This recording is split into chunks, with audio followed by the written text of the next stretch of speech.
I now give the floor to the representative of International Lesbian and Gay Association. Thank you, Mr. President. Many human rights situations require the Council's attention. One is the human rights situation of LGBTI people.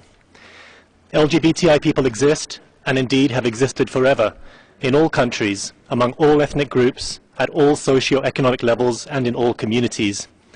They are your fellow citizens, your co-workers, your friends, your family, and your children.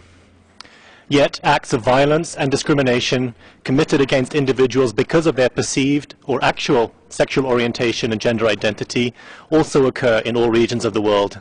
Here are some examples.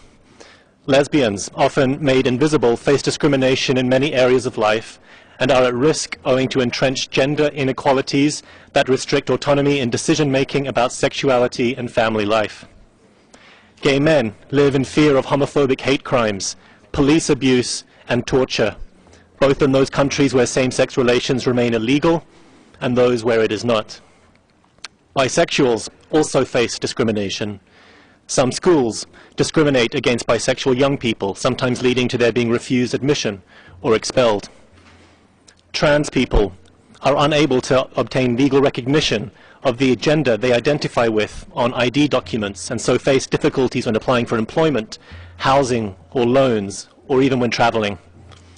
Intersex people, those born with sexual anatomy, reproductive organs and/or chromosome patterns that do not fit the typical definition of male or female, are ignored or forgotten, despite the discrimination and human rights violations they face.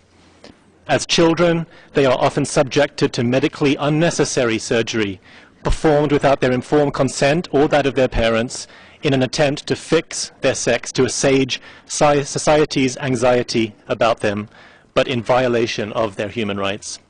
LGBTI persons, each one a human being born free and equal in dignity and human rights, continue to struggle to be who they are and to live free from discrimination, fear and violence. This Council must therefore remain committed to protecting and promoting their human rights. Thank you.